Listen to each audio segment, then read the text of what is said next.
yeah! Nice holiday Friday. And this year, our Lord, or our Holy Emperor of 2022. And what a week. What a roller coaster ride of emotions! Lots of ups and downs, lots of crazy things being reported out there. And today... Oh, yeah, I guess we got a freaking gamble. Oh, jeez. Oh, jeez. Chat. Oh, yeah, I guess we have to. Yeah. Let them have their fun on a Friday. Bam, there it is. Oh, and also, I got to turn that... How is the cloud bot not on? What the... Always something. Always something in the world of streaming. What's up, everybody, and welcome to your Friday stream, to the Friday show. Very happy, as always, to be here with you all. Obviously, I'm already here in the tower. And, man, this one's just kind of for me. You know? A lot of crazy stuff that went on this week, obviously, and the stories, the drama, the social media, you know, blah, blah, blah, blah, blah. But, as fate would have it, now we get to talk about Warhammer 40K. One of my new favorite hobbies and something that I've been getting really into over the past couple of months. Many of you guys probably know about it because I talk about it a lot on stream. And Henry Cavill, in the midst of losing Superman and, you know, a big sort of weird, embarrassing situation, right, that has happened over the course of this week, a little silver lining, and a silver lining that almost feels perfectly primed for yours truly. And so I'm so excited to get into this and talk about it. We'll talk about it from sort of a business Hollywood perspective. We'll talk about it from the perspective of a big old nerd and why I think Warhammer is ripe for incredible adaptations in a big, big universe. The lore in Warhammer, especially considering like where a lot of other franchises are at right now, Warhammer stands to do very well in today's market, and I think could compete with some of the biggest names, some of the biggest, you know, IP that is out there. And it's just such a feel-good thing, too, because Cavill absolutely loves Warhammer. We'll pull up some of the videos of, like, him talking about Warhammer, because he's been talking about it for a long, long time. And, yeah, so I'm really excited about that. We're going to get into all of that and more. A couple of things we got to do before we get into that, though. Show notes! Show notes, ladies and gentlemen. First of all, I've been receiving a lot of messages, and I'm going to say to the mods on the Discord, please try to spend some time today getting people into the Diamond Lounge. I will, like, if you DM me and sort of prove to me that you are a Diamond Lounge member, like if you've been a member for 6 months or more, hit me up and I'll try to get you the link as well. So we want to get as many people as we possibly can into the Diamond Lounge at 7 p.m. tonight, where we will have a few drinks, we'll have a few smokes, we'll talk some shit. I'll kind of take you through a little bit of a less professional take on how everything went down this week. So I look forward to that. I think it's going to be awesome. That's tonight at 7 p.m. Eastern Standard Time. But I've just seen so many more people interested, obviously, in being at that stream. I would really like the help from the mods to get as many of those people verified and get them into the lounge so that we can have a big old fun stream. Those streams are always awesome, yo. Like, I always have a blast at those streams. I walk away from those streams super fucked up and also feeling great. Just feeling like we have literally one of the best communities online, and so it'll be awesome. I'll see you guys there. We'll be doing a Prime stream at 1 p.m. I've got some really interesting stuff to talk to you guys about from the business perspective for the channel and just in general. Really crazy stuff. So try to be there for that as well. Got a big MCU video coming out tomorrow, and a big Star Wars video should come out on Sunday about, you know, Anakin, Ahsoka, some of the stuff we're hearing about that. Holy shit, I'm hyped. And I think that Monday on Nerd Theory, we'll talk about that as well. So a ton of really cool nerdy things happening, which is awesome as always. And I'm excited for all of that. I think I think that's all the show notes. I think that's pretty much all of the things that we have to get into. So let's fire away and let's get into, what's happening with Henry Cavill and Warhammer. It's so fascinating. Let me just ask a couple of questions, okay? Let me ask you guys a couple of questions because I just want to know. Are you? Oh, buttholes. Let me get this set up here. Okay, cool. Yeah, Evan, we should be able to get you, man. Hit up the mods or hit me up, okay? Now, are you guys familiar with Warhammer? I feel like we're going to have to talk. Let's talk about like the sort of Hollywood, like Henry Cavill's career. Like, what does this actually mean? Like, what's really going on? We'll talk about that, but then we're going to get into the lore. I'm super curious. Like, I assume we'll have to go through a lot of lore today and try to take you guys through like why it's so cool and why I'm so excited. But yeah, so I'm seeing kind of a mixed bag here. But I think a lot of people have heard of Warhammer. They just probably don't know too much about it, right? Pretty interesting. Okay, cool. So this came first by way of, I think, a Hollywood Reporter. I want to say there was like some rumors of some sort that were coming out about it. And then THR actually did a full-on article about it, which we're going to look at right now. And then Henry Cavill himself made a statement. And again, it's just so feel good for Henry Cavill. I know, the pain of losing him as Superman has definitely not subsided for many of you. And I totally understand that. And, we'll sort of cross the bridge of like the new Superman and that whole DCU thing when we get there. But this is really cool, guys. And for Henry, he is now going to have the opportunity to not just play in the sandbox of one of his favorite IP ever, but he gets to step into the role of producing and elevate his game and literally shepherd in a cinematic universe. His words, not mine. His words. We'll go over it on his Instagram, okay?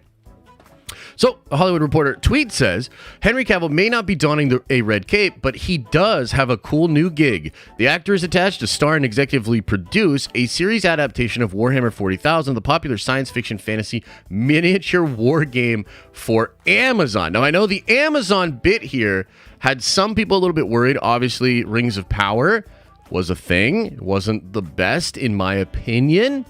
Your mileage may vary on that. So I know there's some worry, but I think Amazon has also done some incredible series before, aka The Boys, Invincible.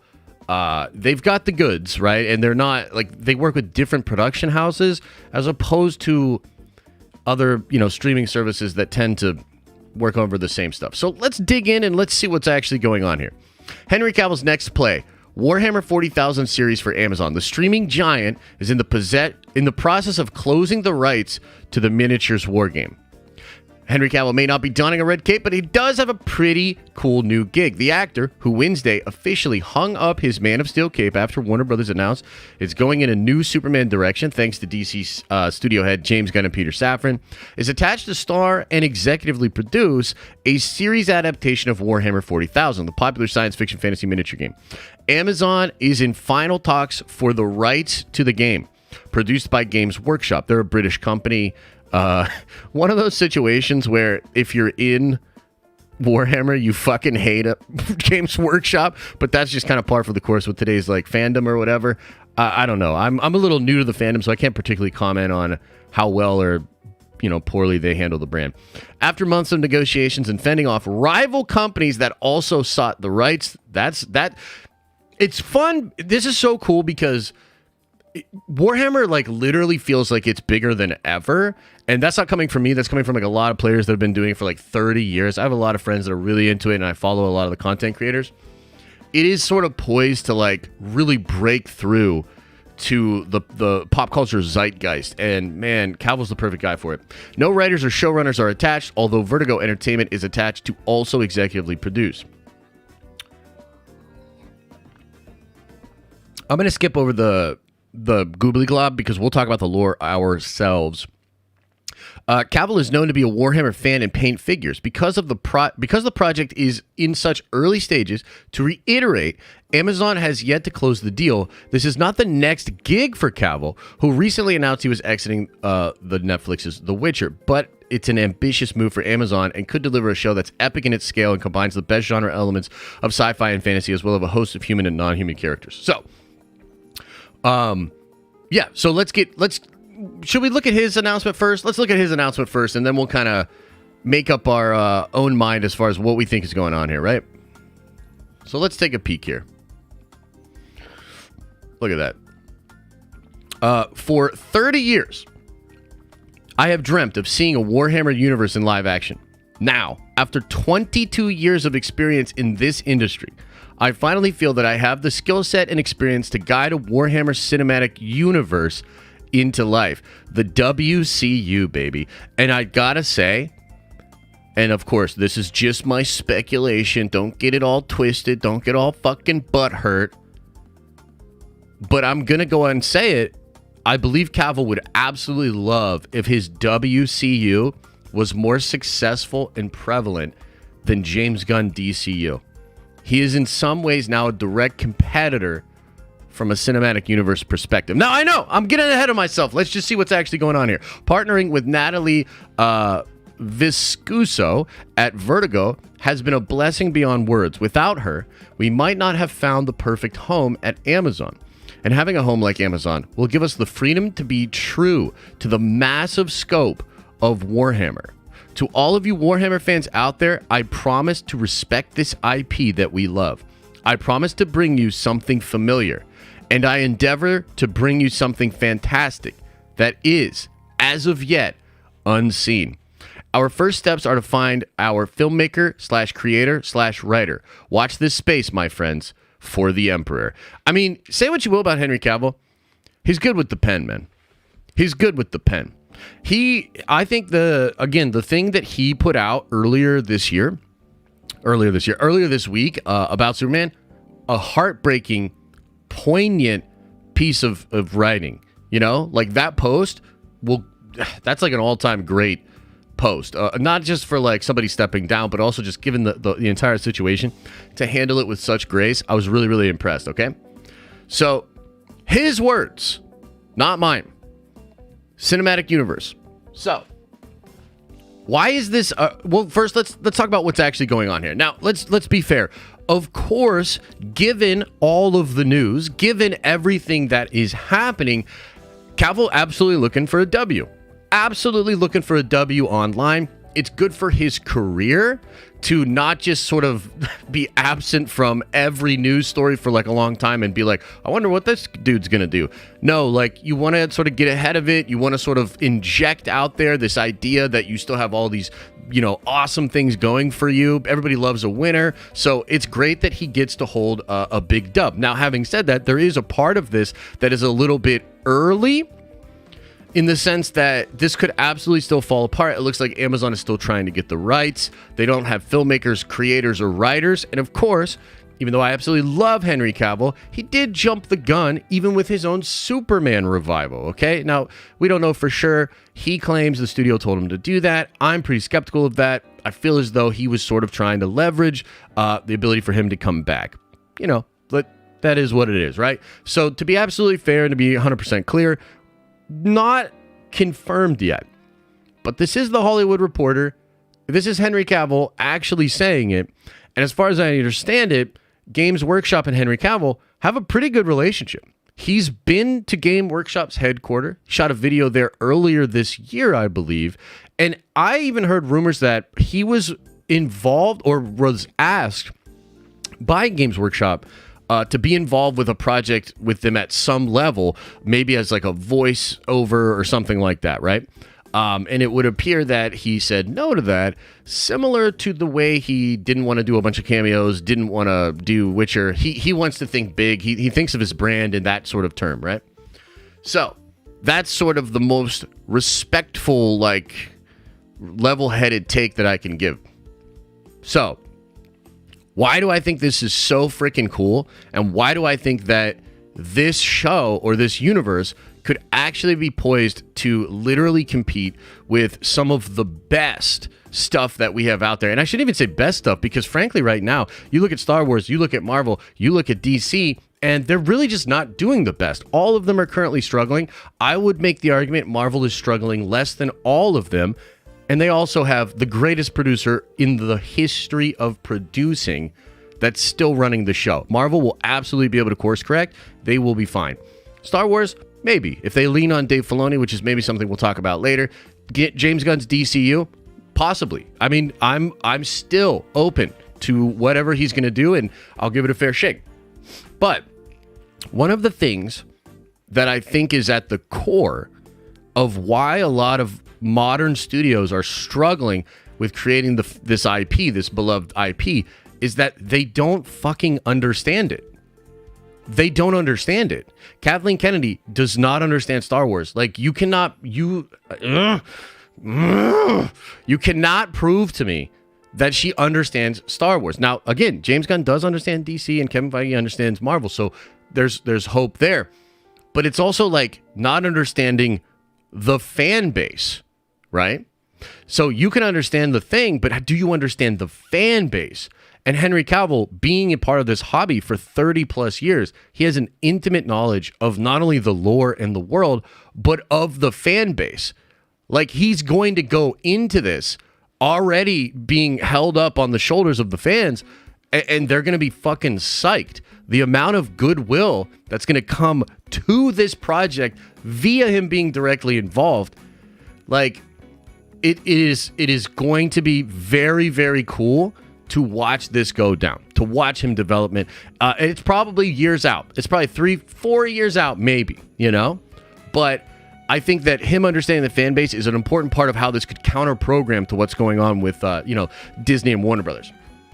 The other thing that's really cool about this is that if you look at the universes of Marvel, DC, Star Wars, even Lord of the Rings, a lot of these big IPs right now, they want to be good. You know what I mean? And they want to be like James is, I assume, going to write a Boy Scout version of Superman. Marvel is Marvel. You know, there's some darkness in there, but I mean, it's Disney. It's light poppy tones. It's really colorful shit. It's Disney. It's the MCU. It's Marvel. It's not really dark. It's not gritty. Same thing with Lord of the Rings, Tolkien. Like, it can't be this mature thing. That doesn't make sense. That's not what it is. Star Wars is the same way. And by the way, I love Star Wars. Star Wars should not be R-rated. Star Wars should not be in the fucking grim darkness of the future. That's not what it is. That's not what it is. But anybody that knows anything about Warhammer knows Warhammer is so brutal and dark that it's actually like memed in its own community as like very dark humor shit. There are really no good guys in Warhammer. It is absolutely savage. It is like one of the most brutal, bordering on some Lovecraftian darkness, like demonic shit. It is hard fucking core. Okay. And I think that could be a really brilliant play to compete against or counter program against a lot of what other corporate IP is doing, because they all want to be, your dad. And Warhammer is not interested in that. Like, it is brutal. And we're going to talk about the lore and kind of get into that a little bit more in a second. But I see this as a really, really interesting play at a time when there could be a little bit of fatigue from the audience when it comes to superheroes, when it comes to feel-good stories, when it comes to just super light, super safe feeling content. This could be a really awesome counter program to all of that. So, make no mistake about it. Like, this is a huge opportunity for Cavill. And, we've been talking a lot over the past couple of weeks just about all the DC fallout and all that shit. And, I think it was last week where I said I rewatched the Josh Horowitz podcast the week that Cavill announced he was back as Superman. And that interview now is very brutal to watch. But there was a part in there where Josh asks him, what about producing? you know? And Cavill said, like, it's just a matter of time, you know, and when the right opportunity strikes and all of these different things. And I really, truly feel that this could elevate the stock of Cavill immensely. And the sky is literally the limit for this shit. Like, Warhammer has over 300 novels. It's been around for 30 plus years. It is many different things to many different people, but people love it. And once you get into the lore and once you understand it, you're going to be immersed and you're going to be so interested because it's all brutal and there's no like real good guys. I mean, it is so wild. The different kind of encounters, the different kind of stories that can be told, et cetera, right? So maybe before we get into the lore, let's watch a video of Henry Cavill talking about Warhammer. How does that sound?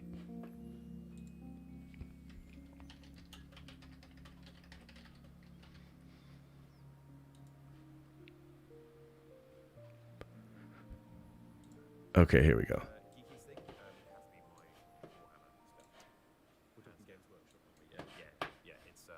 That took me a while to kind of confess to openly and publicly. Dare I say it? I know exactly what you mean. Geekiest thing would have to be my Warhammer stuff. We're talking Hands Games down. Workshop, aren't we? Yeah. Yeah, Custodes armor. That took me a while to kind of confess to openly and publicly. Dare I say it? I know exactly what you mean. A collection of white undercoat spray paint that just lurks in the back of the cupboard. Yeah, I was like, what's this? For graffiti? Underarm deodorant. You know it is. Yeah. Sometimes I paint Cal. Certainly not Warhammer. No. No, that's a great answer. It's hard to top it, isn't it? It really is. Yeah, I love it, and I've that's the stuff I've done in as far as hobby stuff, the stuff which my escapism is concerned. All the reading I do outside of work is normally based around that or fantasy authors. So yeah, and I've been involved in the Warhammer world for 40,000 years. 40,000 years. Well, longer, depending how you look at it. Yeah, true. But since I was probably 10. Nice. Yeah, so a long time. Yeah. The smell of paint in the kitchen. Tell me though. Literally brings back sense memories. Totally agree with you. Yeah. Now Wow. we're on Netflix Geeked, so let's talk about what you guys personally geek out about. Henry, let's start with you. Specifically which universe or just... I mean, just anything. Oh my goodness, here we go. Here we go. So many and I've got none. Yeah, I was like, how much time do we have? How much time do we have, dude? Ruling out The Witcher. Yeah, no, The Okay. Witcher. Okay. I mean, the easy answer is Warhammer 40,000. That is my jam.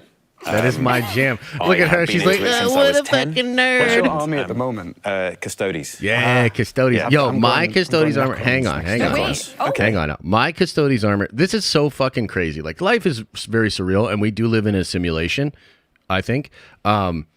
It's so wild to me that this is happening. My Custodes army will be here any day.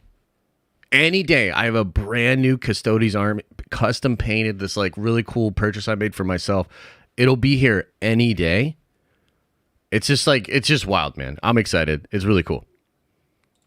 All right, cool. Were you Shall we- into? Yes. Were great. you into this before, or is Oh, this yeah. a new thing? Let's just assume that anything nerdy I've been doing for a good 30 Oh years. wow, we could talk for hours. Yeah, no, so yeah, that's my jam, and that's the stuff I do in my free time. That's amazing, amazing. I'd love to see your armies. Do you paint them yourself? I do, yes. That's So Yeah. cool. Yeah. Is it?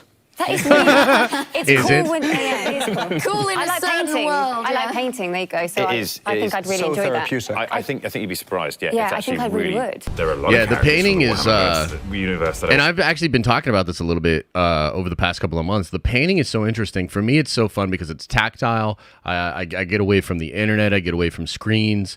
And also, I'm not good at it. And I love the challenge of like not being naturally good at something.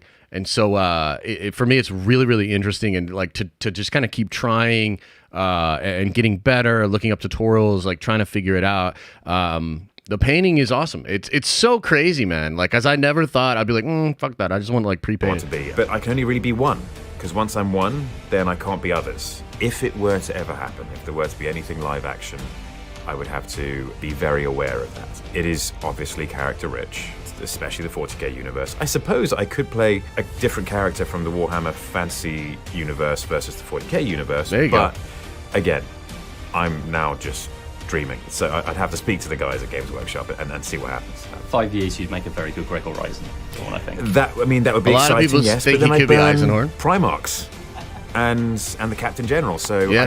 I don't really know. I don't really know. Be a When Primarch. do, I want him to be a get Primarch. Very involved. I really get stuck into it, especially when it's a good game that comes along, like Witcher 3 or the Total War series. Love What those. are you playing right now? It depends. It depends where I am because I'm traveling right now, so online games are pretty much out of the question. Total War, Warhammer 2, that's the one which I'm on now because that's always a good jump-in game. I can always jump in, play for a bit, play for a few hours, pass the time, jump out again.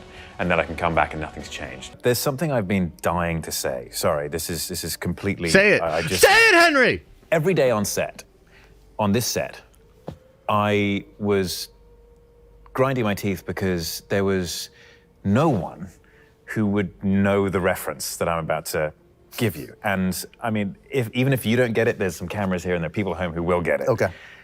Do you know Warhammer at all? Warhammer 40,000, that kind of stuff, that Not world? the greatest expert. Oh, so you That's will. fine, that's fine. There's people at home who are just gone, oh yeah. Yeah, they're leaning in now. Go for it. That chandelier looks like a Blackstone fortress. Ooh, it does, yeah.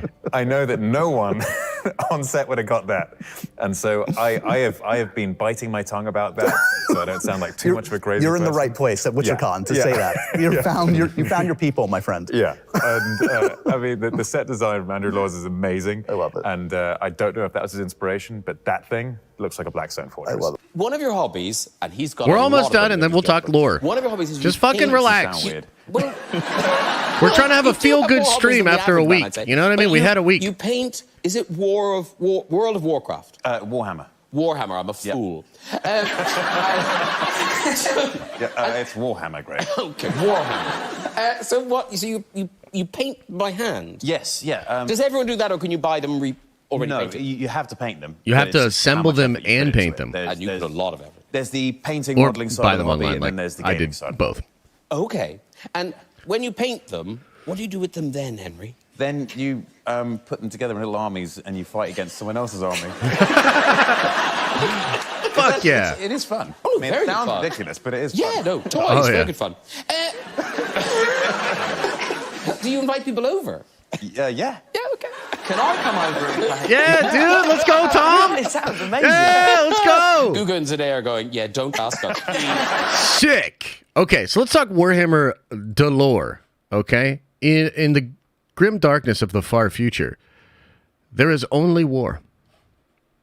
Warhammer's really interesting, man. The lore is pretty wild. I'll try to do my best to sort of summarize what it is and why it's so freaking cool. Okay? It's also going to be super ironic to do that with all this Christmas music and kind of fun stuff going on in the background, but such is life. Fuck it! We'll do it live.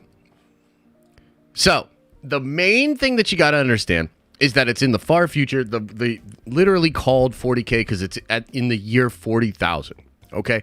But I believe there was this big crazy event that happens in the 30,000 timeline, and that is what's known as the Horus Heresy. We'll get there. Essentially what happens is humanity is super advanced. They get like to this crazy point where they have unbelievable, insane technology. A lot of this technology is utilizing this thing known as the warp. The warp is like a parallel universe to ours that basically like it basically like absorbs or has imprinted upon it all of the emotions of human beings. But it also like comes with crazy like demonic power type stuff. It's like the 40K's universe version of the Force, right? You have the corrupting dark side, but it's almost like the warp. You could just think of it as all the corrupting dark side, but there are potentially good ways to utilize the warp. Regardless of all of that, there comes this time where humanity basically fractures and is all like sort of lost or not unified at all. Then there's this crazy character known as the Emperor of Man. Now, the Emperor of Mankind is, I think, one of the coolest aspects of the Warhammer lore. And he is essentially an immortal super soldier, psychic powered, like this fucking, like the most powerful dude that you can imagine. Okay? This dude, absurd. And the lore is that he's actually been around for almost the entire history of humanity. And he's been like an immortal essentially that entire time. And he basically creates the Imperium, which is said to unify all of mankind across the galaxy and essentially, you know, do all of these crusades against, you know, what are called heretics, anybody that doesn't comply with the Imperium or whatever.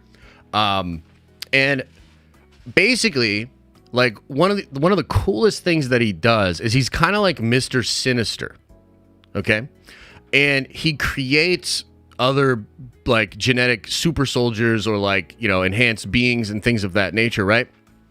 And are there aliens? Fuck yeah, dude. There's awesome aliens. And one of the things he does is he creates these things known as the Primarchs, okay? And these were essentially, I think the first people he creates are the Custodes. These like 9 feet tall, super soldier, perfect beings, absolutely absurd. But they're too difficult to make. So essentially then he creates the Primarchs using his own DNA, literally kind of like, you know, jerking it in tubes, so to speak. And then using genetic enhancements, but also using like magic, essentially demonic type shit, psychic type shit to create these crazy Primarch individuals. He also creates the Adeptis, or the Astartes, which are the Space Marines. So if you've ever like seen anything with Warhammer, you've probably seen the Space Marines. They're like essentially the most popular thing in Warhammer. And these guys are also like 7 feet tall. They have like 2 hearts, all these extra organs. They basically can't, they're insane. Okay.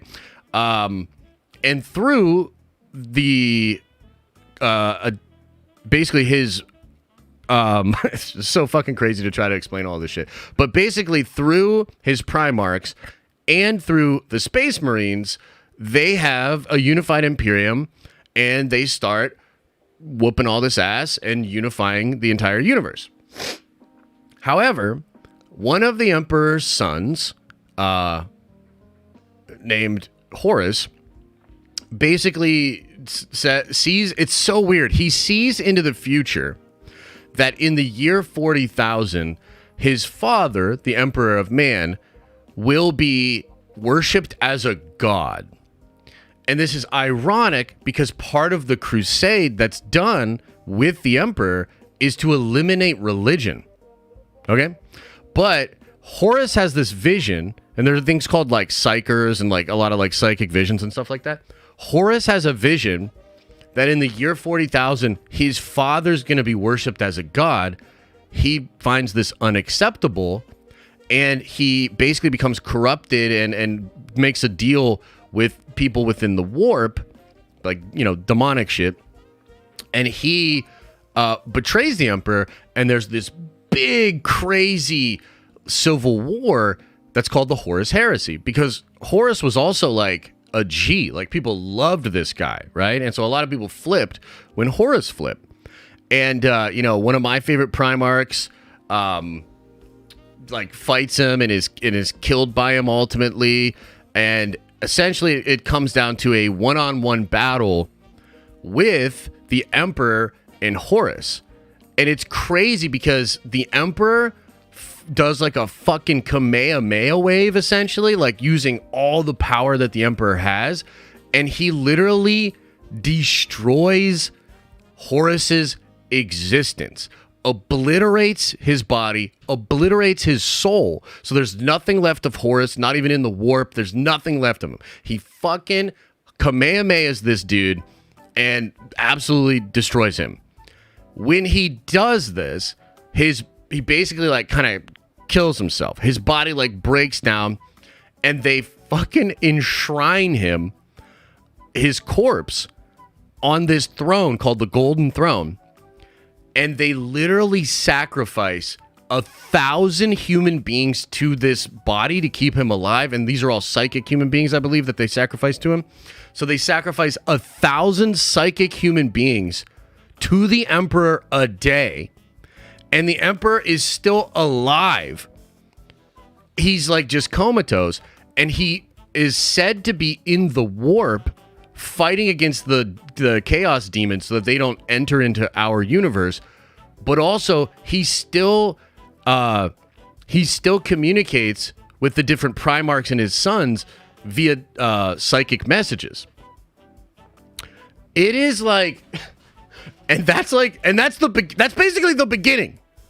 And then because the Emperor is basically like a living corpse, the entire Imperium of Man becomes really fractured, and people like don't know if they're gonna like strictly follow the, some people interpret the Imperium stuff differently. There are still beings out there that support Harris and worship the Chaos Gods, Space Marine chapters like that.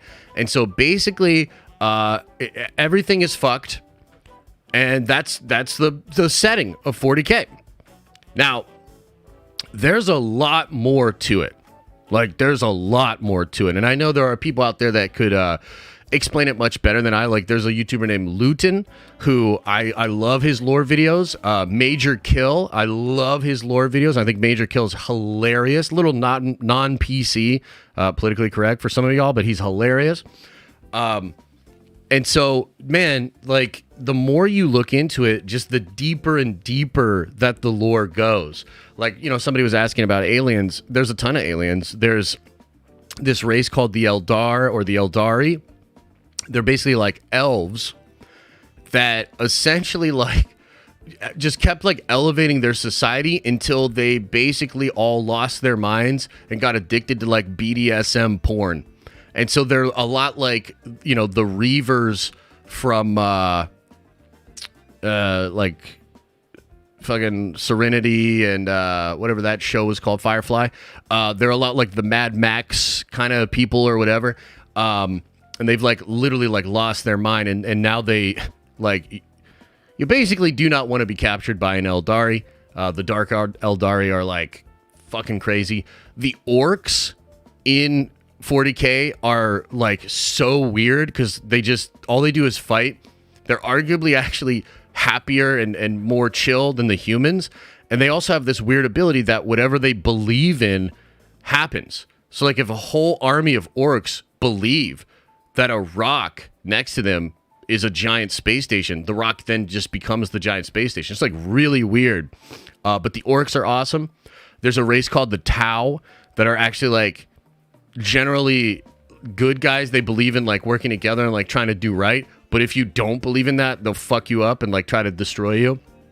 There's the Necrons, who are one of my favorite races, who basically are so ancient that they were a part of this thing called the War in Heaven. And the Necrons are so fucking cool. They basically sacrifice their mortality to gain these living metal bodies to be immortal forever, but a lot of them become sort of husks and lose their souls. They created these super weapons, which I believe was the thing that CAVILL was talking about, that the lamp looks like. They have all these super weapons, and they took a 60 million year nap. Essentially, they were just kind of losing, and they all decided to hibernate for 60 million years inside of all these different planets. And they sort of slowly wake up after 60 million years, and they're like, yo, this is our planet, get the fuck out of here. And then they're crazy. It's super cool. The Necrons are awesome. The Chaos Gods themselves are really, really fun. So the lore in Warhammer is incredible, and it's one of those things that once you sort of dip your toe in it, you're like, damn. And then you just kind of keep going and keep finding cool things, and there's all these really interesting theories even about the Emperor himself, and so I've seen a lot of people speculate about, well, what could this series be about? Literally, guys, we have no idea. There are so many different, as I said, over 300 novels that are considered canon to the story of Warhammer. You know, incredible things like the Siege of Baal and, you know, obviously the Horus Heresy and just like a lot of really, really fun different things that they could do. A whole cast of incredibly awesome characters. I think one of the coolest parts of Warhammer is that basically, like, if you're a part of the Imperium, if you're considered to be a heretic, or if somebody can say that you're a heretic, like, they'll kill you, like, on the spot.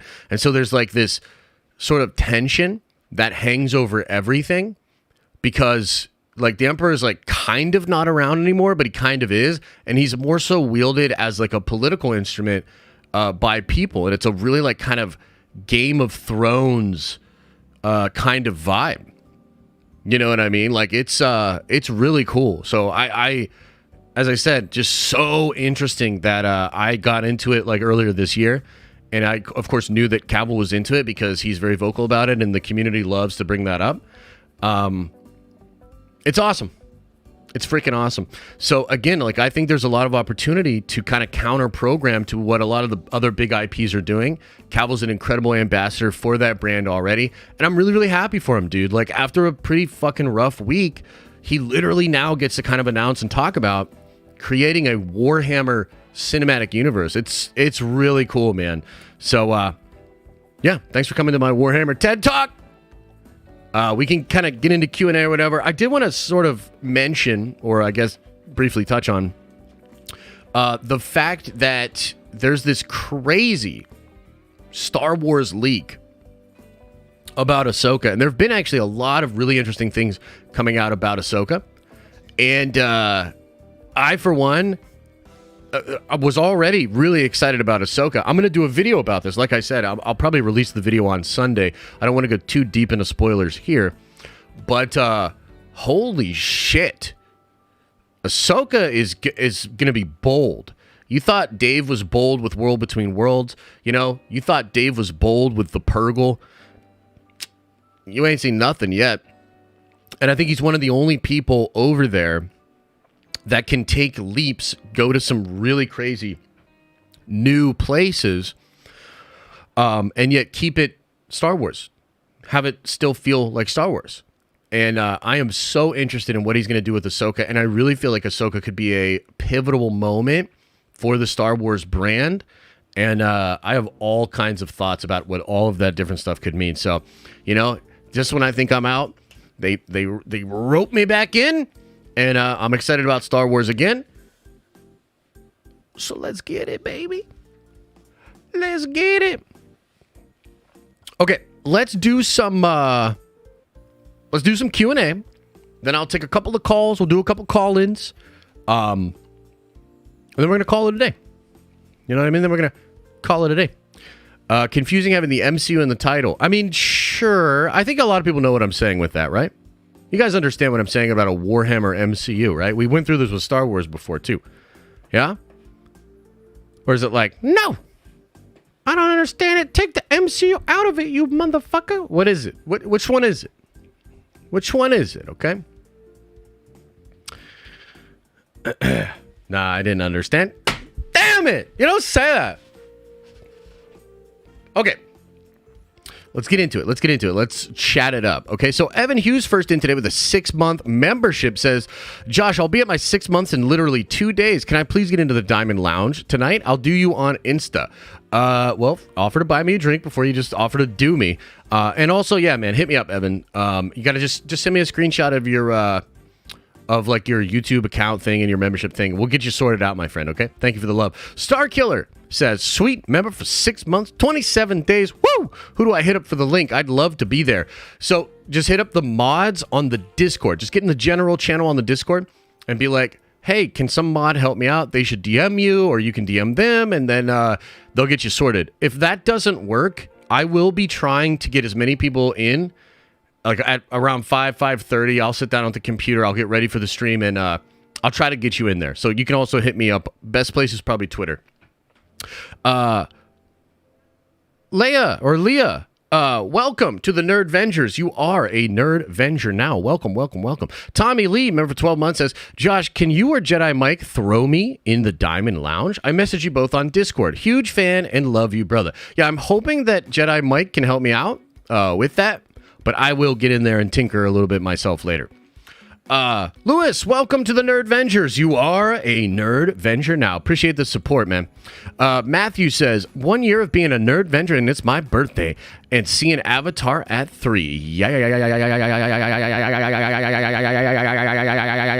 Dude, I'm so jealous. I have to wait until tomorrow to see Avatar, but dude, I am excited. I'm super hyped up for Avatar. We'll probably talk about that on Monday's stream because I assume my mind will be blown. And I'll be like, damn it, Marvel and Star Wars needs to do this now. So yeah, I'm excited, man. And thank you for the love.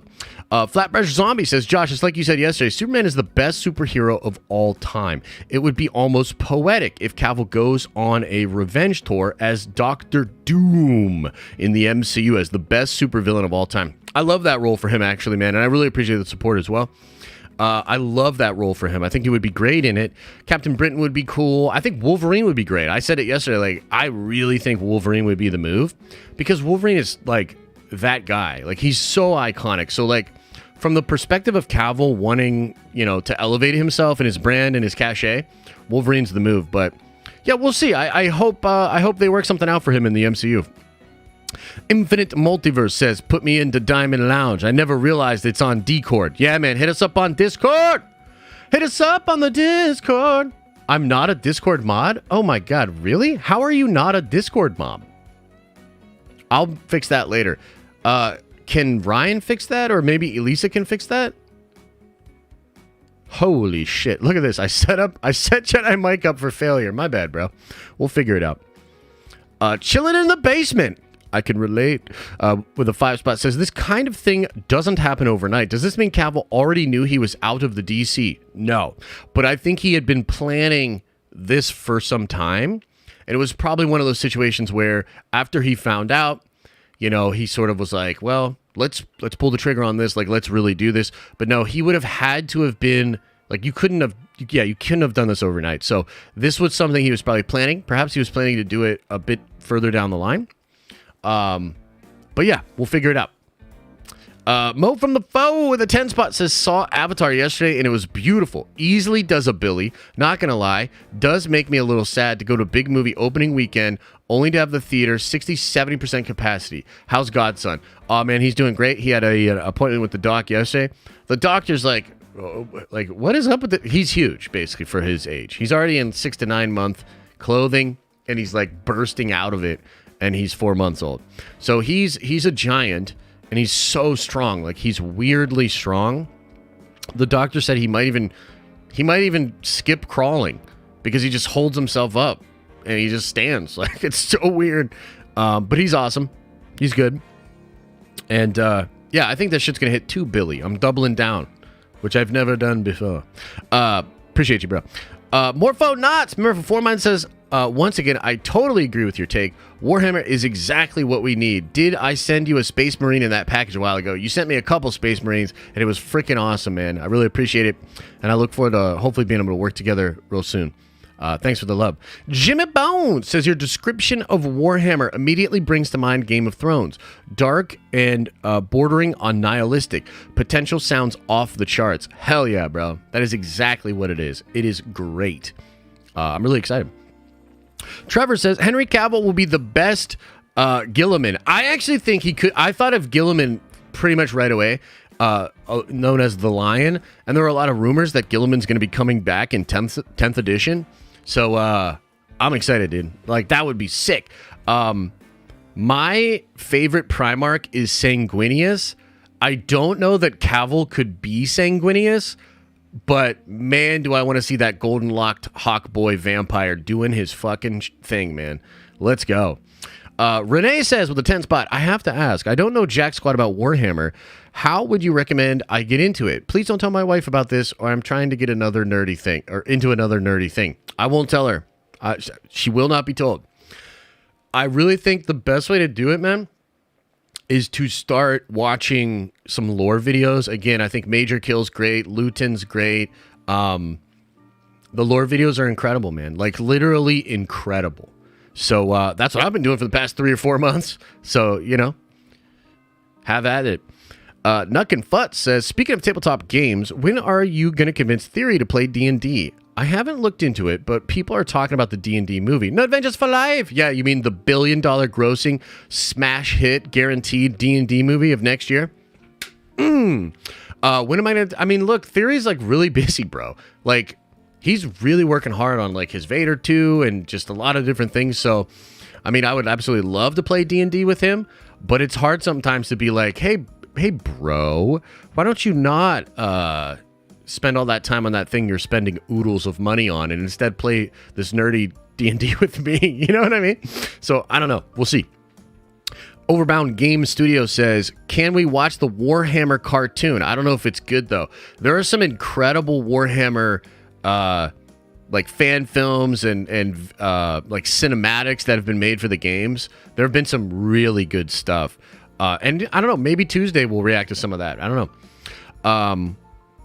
Joe Buscus says, I recently started Star Wars Resistance and Andor, and I have to say, I honestly have more of a desire to keep watching Resistance than Andor. Wow. Yeah, I mean, obviously Andor wasn't my jam. I think that they will... I think they're getting the message, and you're gonna get your second season of Andor, so the Andor fans will still be happy, and maybe that season will be much better. But yeah, I think they've got the message. Trust in the Forest member for 13 months says, I'm just glad Henry Cavill landed on his feet. No Adventures for Life, dude. Same, man. And this is such a this is so feel good for him because he loves this shit, bro. Are you kidding me? He loves Warhammer, so he doesn't have to fucking worry about all this bullshit anymore. And don't get me wrong, it's still going to be a task. There's still challenges. But he's going to get to bring the shit he loves to life, man. So it's really cool. Let's see here. Brandon says, what up, Josh? I hit you up on Twitter yesterday about the Discord issue I was having. Any chance you could check my DM and help me get connected? Yes, sir. I will absolutely do that, but probably not until 5 today. I've got a couple other things I got to run around and do. We've got a Prime stream in about an hour. So look for me to get back to you around 5 p.m. today. Chris says, talk nerdy to me, Papa Josh, even though I have no clue what the fuck you're talking about, LMAO. Well, I hope I did a decent job of, giving you the bare bones of it. It's pretty crazy. RG2088 with a $5 holla says, soon as Cavill has a chance at Bond, buy Warhammer.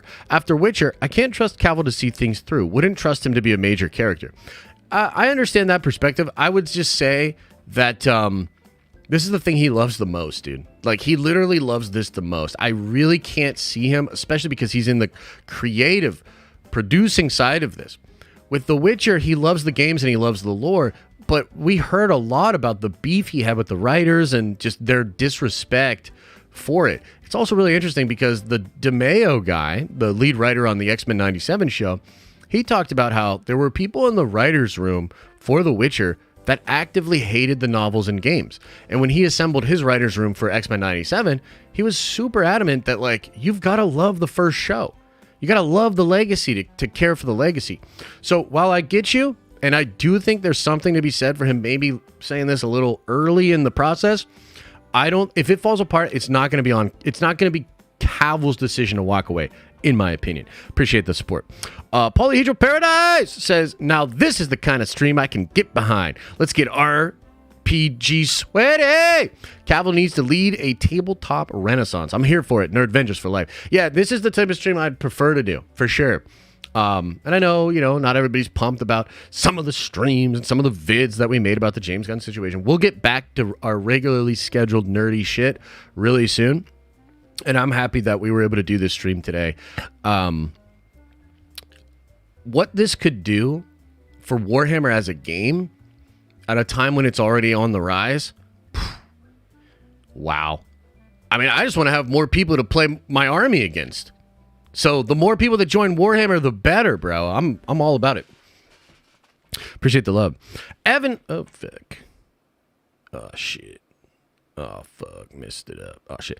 Evan says, can someone hit me up on Insta and get me into the Den's Discord? Yeah, people should be able to get you into the Discord. I'll try to bestow mod power on Jedi Mike or whatever we need to do. So, yeah, we'll see. Morphonaut says, dude, this description is perfect for Warhammer, and it's getting me stoked for even more content like movies. I got to go make some more 40K figures now. Hell yeah, bro.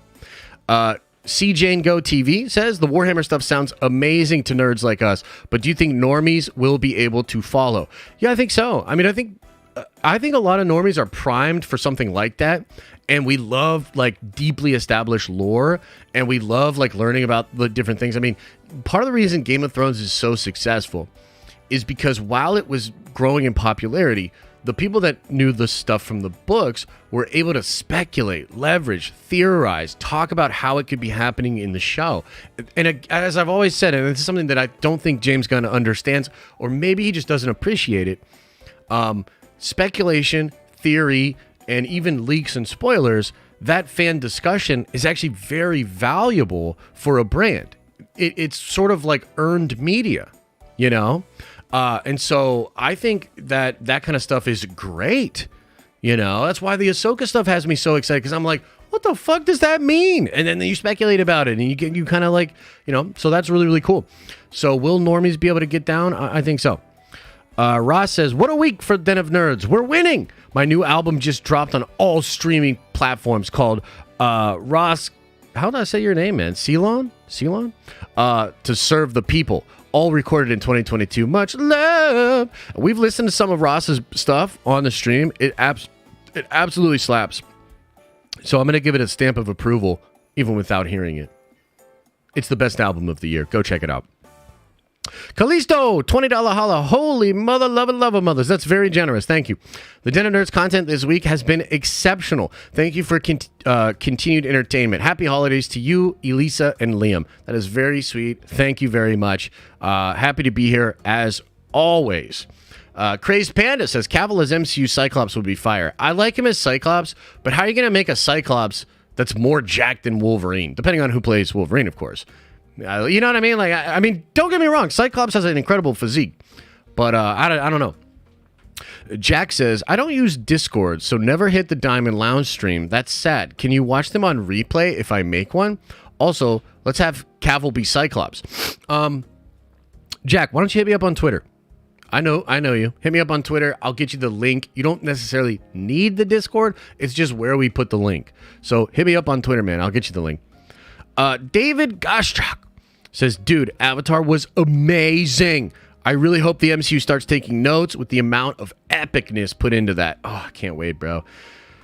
I'm really excited for Saturday. I'm going to try to check out a social media a little bit. Obviously, I won't be able to fully because I'm fucking addicted to it. But I'm going to try to be just more chill, finally relax, go see this movie. I'm going to stuff my goddamn face with popcorn, milk duds, fucking soda. I'm gonna be blinked out of my mind. I'm gonna be like in Pandora. You know what I mean? Like, it's gonna be insane. I'm so excited. The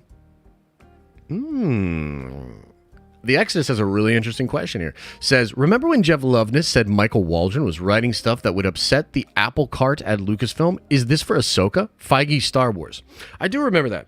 And I think what he was getting at was, in order to really inject life into Star Wars, you need someone who has sort of the cojones to do something bold and different while also staying true to the themes and things that were going on. Like, I remember like his statement kind of playing like that, where he was like, you need to have this swagger about you as a writer to be able to do it. And he thought Michael Waldron was the guy. He also said, I believe, that he didn't know that would work under the current regime. I thought that was bold, because like Loveness it's different when someone like me attacks like Kennedy or gets in a fight with James Gunn. Hollywood has nothing I don't fuck with those people. But when you're in the game, it's really wild to like sort of take a shot at Lucasfilm like that, because he was like, yeah, I don't think it'll play at that current regime. Like, that's not what they do. I'm hoping that whether it's Waldron, Feige, whether it's Filoni, or whoever, that they're embracing this newness and this boldness because damn, the Ahsoka stuff sounds wild. Sozin said, are you watching Avatar in 3D? Faux show, bro. I know 3D movies get a lot of hate, but this movie was built from the ground up to be in 3D. Yeah, well, what happened was James Cameron created Avatar to be enhanced by 3D, and then everybody just took their 2D movie and made it 3D to be gimmicky, and that shit didn't work. And then 10 years later, James Cameron's going to, again, revolutionize how 3D is used to create a very engaging experience. So, hell to the yeah. Little tidbit about Avatar, by the way. When the first Avatar came out, I was in film school. And it was actually the same year that Dave Filoni came to the college that I attended because he's alumni there. And he did this really cool presentation. And even Dave Filoni was talking about how in Hollywood, everybody was talking about Avatar and the technology and the innovation and all that sort of stuff. It was like a buzz and a hype unto itself. And I remember I was so curious and so into it, probably mostly because I was in film school, that I took a trip down to Pittsburgh with some friends. And we went in and saw like 10 minutes, a 10-minute preview of what Avatar was going to do. And it blew my mind even before then. So I had seen what it was like before I even went in. And then I can't even tell you how many times I saw Avatar in theaters. I fucking loved that movie, and I loved the experience of seeing it in 3D. So one of the people I'm going with on Saturday to watch it is one of the same guys I went down to Pittsburgh with and saw the preview way back in the day. So it's a really cool full circle story for me. I'm very excited to check out Avatar. David says, fun little tidbit. A client I do Disney tats for said she's gone to the parks for 40 years and met Bob Iger in 2011, picking up trash with the workers. Wow. That's pretty cool, man. Good for Bab. Good for Bab. Frostrodamus says, I just got my gold badge today, mother lovers. Also, CAVILL is Cyclops, the blue and yellow with the hair out. Love you, Josh, and thank you. Much love right back to you, man. John Parker upgraded to Prime. Dang, thanks, brother. And Dirty Nap says, happy 22 months to us, Josh. P.S. If I got the link to Diamond before, do I need it again? If you're in that part of the Discord, that's where I'll drop. That Discord channel is where I'll drop the link. But you can always hit me up on Twitter as well, dude. Flipping the Bird says, I heard Henry Cavill is going to be Doom. True. I have not heard anything about that, but I would like it. I also would like Ben Affleck as Doom. I think that would be cool. Michaela says, I think what I love most about the Warhammer news is that his girlfriend, Natalie Viscuso, helped make it happen. I love that for him. Oh, that's great. I didn't even know that. I mean, she's mentioned there, but I didn't know that she was his girlfriend. That's dubs on dubs. That's really cool. You love to see it. Mariana says, hey, Josh, crazy DC Star Wars news this week. Not as crazy as this morning. Ash and Pikachu are leaving Pokemon anime in 2023. My heart cannot take it. What? Why would they do that? Why would they do that? That sounds wild. Omegon says, hey, Josh, first time I made a stream due to working nights. I just got to say, I just enjoy your content. Can't wait for the Diamond Lounge. Yeah. That'll be really cool. So no, I'm not seeing the movie in Pittsburgh. I don't live in Pittsburgh anymore. But I appreciate the conversation. Okay, let's have a couple call-ins, man. Let's do a couple call-ins and let's get out of here. Huh? So I'm going to open up a stage in the Nerd Vengers section of the Discord called Call-Ins.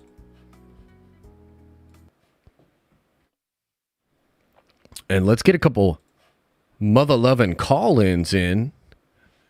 See what you guys have to say. Austin Butler as Human Torch, what do you think? I actually like it a lot. And I did see that report. A lot of crazy news that came. I mean, dude, it's like kind of hard to keep up with all the news, to be completely honest. But I did hear that, and that does seem really cool. All right, let's get Kendall in. Kendall! Yo, what's going on, Josh? What's up, my brother? How are you? Doing good, man. Hell of a week, huh? Shit. Yeah, no, it's been wild. It's been wild. You know, we'll talk obviously more about it later tonight, but certainly one of the most weird weeks I've had doing content in a while. Hey man, I feel you. Look, I wanted to ask you, and you said something yesterday that kind of like I thought about when you were talking today about Warhammer, about how like the whole dropping the ball with Cavill and not being able to get your stuff together with Superman, like the biggest IP with like Superman and Batman and stuff. With that on top of where Marvel is right now, you kind of brought the point of like just superhero movies in general. Just could you like kind of expound on that a little bit more? Like, I'm kind of like seeing where you're coming from. Like, do you feel like superhero movies are kind of at a turning point right now to where it's like, will superhero movies ever reach the point of where we were in phase 3 with Endgame or what have you? Yeah. Like, have superhero movies actually peaked? Are we looking at the downcline and the fall of superhero movies? Yeah. I found that to be kind of interesting because I see a lot of kind of truth behind that. Yeah. No, I think you and I have actually kind of subtly talked about that a lot over this year. And just even going through phase 4, I feel like the conversation sort of became that, right? And I think you and I kind of both see it a little bit. But yeah, I'll definitely expand on that for sure. Let me, I appreciate the love, man. Let me take you out of here. All right. No problem. All right. Peace, man. So yeah, I'll speak on that a little bit. Yeah. It's weird because I am old enough to remember when superhero movies weren't cool. And in fact, when Batman Begins came out, I remember trying to get some buddies to see it, and they were literally like a comic book movie. You know what I mean? And like, it's just weird how these things kind of go in phases. I think that the Blade movies were relatively successful. The X-Men movies had their ups and downs. Fantastic Four movies, but there was definitely like a time where it was not considered as cool. And this is something that Feige has talked about before, but like if DC's doing really well, it's really good for Marvel also. Because look, we're super nerdy, we're super hardcore in this community, but the normies are really the ones that make this all go around. So if the normies go see Aquaman or Aquaman 2 or Black Adam and they don't have a good time, a normie is less likely to then give the next Marvel movie a chance. And so you tend to sort of see this kind of decline. I also think that, Disney Plus and the sort of like rapid fire assembly line strategy of making Marvel content over the past couple of years was very bad. And part of the reason it was bad is because you get to fatigue way faster when you have 15 projects in 2 years. So any person that maybe would have achieved churn or whatever, you sort of accelerate that path forward. DC and the absolute fucking disaster that has been happening for, I would argue, like literally since after Man of Steel, right? It's just all this mishandling, blah, blah, blah. It's not good for superhero movies overall. And depending on what James Gunn does with his Superman, which, by the way, the Hollywood Reporter said, or maybe it was Variety, he might even direct that. Can you imagine James Gunn saying like, no thanks, Henry Cavill. I'm going, and also no thanks to some really talented writers and directors that would do the gig. I think I'll write and direct this. And if that shit doesn't work, wow. Like I really do think that could be really damaging to superhero movies overall. Now the hope is that Feige and Marvel can really course correct and can really change. And by the way, I think you're going to see more delays from Marvel's Phase 5 and Phase 6. I think you'll get even more delays, probably announced relatively soon. And so there's still a lot of hope. But like, yeah, man, make no mistake about it. I feel like we're on shaky ground and we're sort of in a precarious spot as fans. I'm hopeful we'll make it out. But yeah, that's how I feel. Angel Stock, I'm bringing you on to the call. And anybody else, you just need to raise your hand in the call to be able to get on. My brother, how are you? I'm good, man. How are you? Good, man. Good. Just fighting the good fight over on Twitter, man.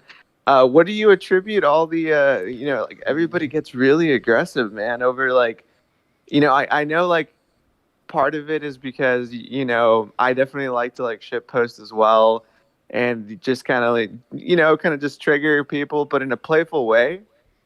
but everybody like freaks out about Yeah. like the whole like, was Josh right? Was Josh wrong? You know what I mean? I've already seen like countless videos made on like saying like, oh, Josh is a know-it-all, like he knows all or whatever. You know what I mean?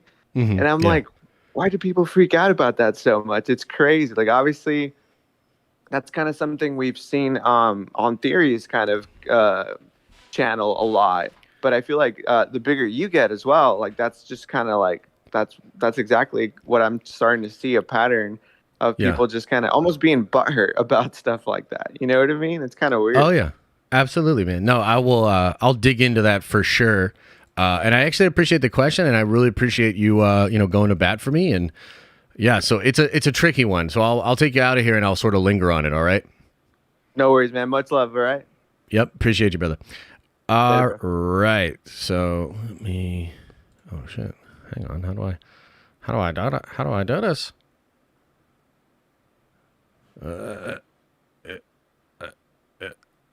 How could I have done it just before and not done it now? What the hell? Don't make me. Oh well, I'll just do this for now. So let's linger on that for a second. So yeah, like what obviously was pretty crazy. Okay, there we go. Disconnect. So it was pretty crazy, and like I guess the question is like, why do people get so triggered, or why does this happen? Like why does it happen in Theory? Why does it happen to me? Why does it happen in general? And I think the honest or the most honest answer is people, especially on social media, tend to think in terms of narrative or sides. And so once there is a narrative out there about a person, the individual basically has to decide, do I believe this narrative or do I not? And because people are incentivized on social media to act in a way where they get the likes or they get the tweets or the retweets or whatever, they will usually not make an objective decision. Their decision will be influenced by who do I view as winning. That's why I always say like social media is kind of like internet Thunderdome, right? And like with the thing with James, like he did what he did specifically to try to get all these people to like try to come after me or to try to like shut the narrative down in like a really, really way. Like he's playing the internet Thunderdome game. And I think that a lot of people, they're either not going to think too deeply about it, or they're certainly not going to think objectively about it. They're simply going to think in terms of James Gunn popular, James Gunn the guy, James Gunn true, Josh bad. I will also say that as somebody that's been on the internet for some time and has, I would say, like improved how I do things, there are examples in the past of me maybe not handling situations perfectly, maybe speaking out of pocket in a way that maybe offended some people. And I know like there were a lot of Star Wars fans that were just super butthurt about the whole situation with Andor, despite me really not making videos about it. And I would say not even tweeting about it all the time. Their perception or the narrative is that I'm just this big hater or whatever, right? And, if I'm being completely honest, like I don't necessarily know how to even navigate all that. All I try to do is just be like really fucking honest and really authentic. And that's served me really, really well over the past couple of years. There are people like, for instance, even when I watched Jay's video, he like put this disclaimer in his video, which is essentially like, I know some of you guys don't like Josh or whatever, and like I like Josh or whatever. But the reason he does that is because he knows there's a big portion of like his fans that don't like me, because I think a lot of anti-SJW or anti-woke people are real grifters, and they don't even authentically believe what they say. And it's like, it's all really complicated. But at the end of the day, I think the reason that I receive the amount of hate that I do is that I try not to play sides. So therefore, all the sides fucking hate me, basically. You know what I mean? I'm not a fan of anti-SJW stuff. I'm not a fan of toxic positivity stuff. I don't really play those games. I always call it like I see it. And that just ruffles a lot of feathers. So, that hate is probably a natural byproduct of just the way I navigate the issues. But that was a whole fucking TED Talk, huh? Bismo! I'm bringing you on. Yo. Yo, what up, man? So I saw Avatar yesterday. No spoilers, but I got out of the movie theater and I was like struggling to walk because the real world wasn't as 3D. It wasn't as realistic. Like my depth perception was off. Yeah, no, I've actually heard that. There's like even a story being going around where there's like a version of PTSD after Avatar or something where they're like people are having Avatar depression syndrome or whatever when they go back to like Earth. It's kind of funny. Yeah. What I actually want to ask you about though is a bit about your anime channel next year of like what types of videos you'll be doing and the anime you'll be covering. Just a quick shout out to Callisto and Mike for getting me into Vinland Saga. Like I'm more of a I'm a big Dragon Ball guy, but I've been trying to check out more anime. Vinland Saga was really good, but like what are the types of videos you're going to be covering and like the anime in general? Like if we could get some insight. Yeah, so I think, well, first of all, I appreciate it. Let me take you out of here and I'll linger on that subject. And I can't wait to see Avatar. We'll talk about it on Monday, man. So thanks for all the love, man. Yeah. So let's talk about that. I'm not 100% sure. What I'm thinking right now is I probably want to cover anime maybe week to week, maybe similar to how we cover some of the Marvel Star Wars shows. Perhaps even covering things as they happen in the mangas and things of that nature. So I'm not entirely sure, but I think the sort of voice that I want to have in the channel is like just being really authentically hyped up about this stuff, much like we try to do with most of our nerdy content, and just having it be a part of about anime. So very similar to what we already do. But I'm also trying to refine the content on the main channel as well, you know? So it's kind of a whole process. And as the next couple of weeks, I'm going to take a hard look at it. I'm going to kind of think about it, think about the edits, the style of the video and stuff like that. But yeah, I guess that's the best sort of, version or whatever I can give you so far. All right, we're going to do one more. Let's bring on Trinity. Trinity, 2nd Street Marvel. Yo, what's up? What up, dude? How you doing? Doing good. Just checking on you to make sure that you're okay after the week you've had. You know, it's been full of ups and downs, I know. Yes. It's been a wild one, dude. I'll say I'm doing better today than I was Monday. Is that fair to say? That's definitely fair to say. Hey, I enjoyed it all, and the thing is, I kind of knew everything you were getting at, and the way these whole movements are going right now with the James Gunn thing and the fire James Gunn and all these different things, it's pretty crazy. But I mean, to anybody out there who wants to fire James Gunn, I mean, I just got to ask, like, who else is there? Right. Yeah. Like, I don't know who else there is. Yeah. Well, that's the other ironic part about it, dude, is that like I'm actually probably more like I've been talking about reboot. I've been so positive on James Gunn for like the past couple of months. And I've also been saying he's going to reboot, but it's going to be okay. And so in some weird way, I'm more optimistic about it than like most other folk. But it just happened to be that I got sort of wrapped up in it the way that I did. But yeah, I absolutely still think that what he could do, I think he's the best option out of like what we currently are looking at. And I think he might be able to do it. Do you think he'll be able to do it? I think he'll be able to do. He'll be able to make something out of nothing for sure. Cool. Yeah. But I didn't want to turn. I actually kind of wanted to turn this into a Marvel stream really quick because I wanted to talk about. It was about Kang, and it was something I super chatted the other day, and exactly what he's after through Ant-Man, and then probably through everything he's doing. Is I have this kind of theory that what he's after is a way to actually change time. Because in Endgame, we've seen the way the rules were laid out for how time works. Like, you can't go change your past. I think he's working on a way to actually change the past. Because even with the TVA and the technology they use, they're not changing anything. They're trimming the branches. Sure. Is essentially what they're doing. And I think that he's looking for a way. And I think in the Loki series, when he passed that threshold, that was the point at which he found exactly what it is that he needs to do to change, to actually change the past. And I do also kind of think that Tony Stark is probably the villain of a lot of this. He probably looks at him as a villain because he brought in basically, you know, what we know from the comics, was a time that was of peace. Things were boring, and he didn't like that, right? Sure. And it was probably a little bit more militant.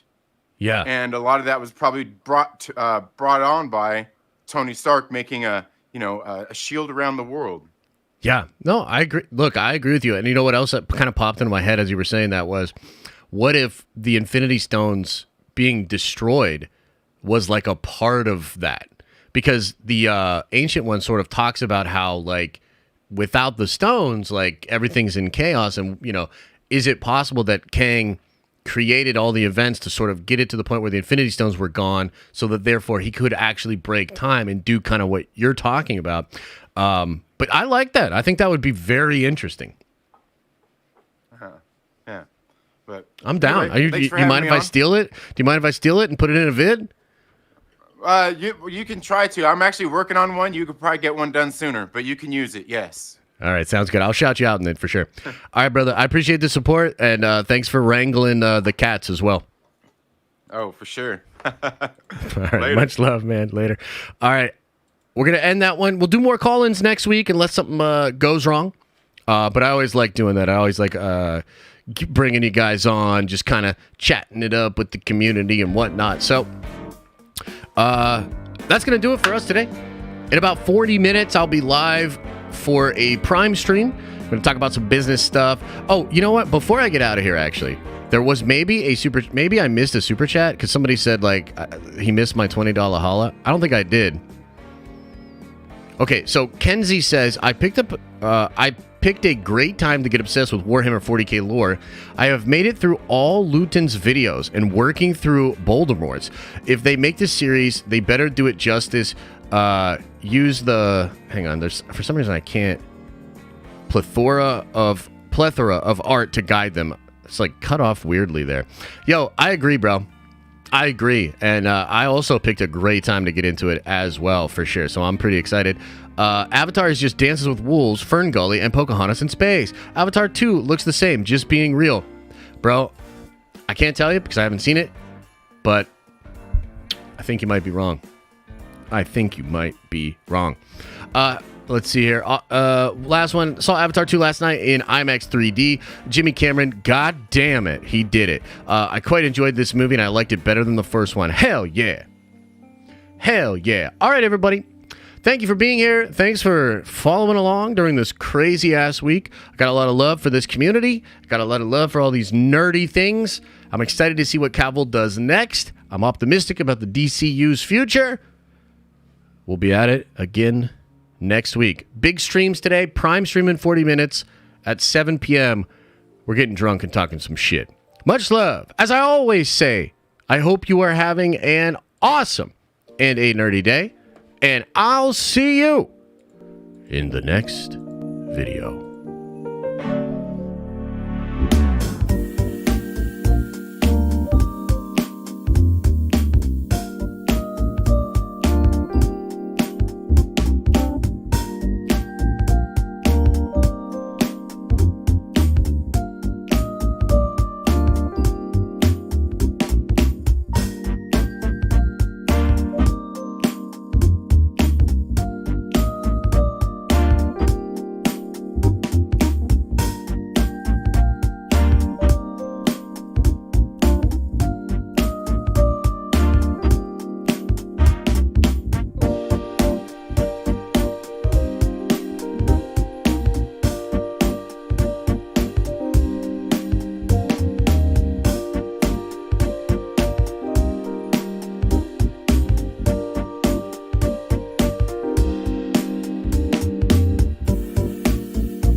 Is everybody gone? Did everybody leave?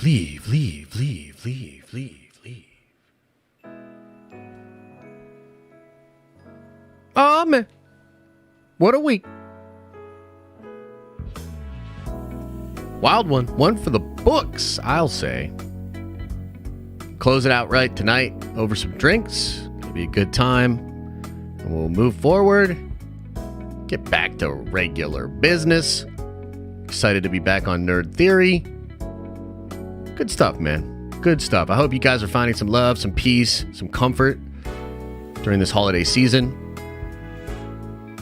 I know the world's pretty crazy, so any kind of distraction or reprieve we can give you is, well, it's an honor. Take care of yourselves. Open up that third eye. Wash out your stinky butt.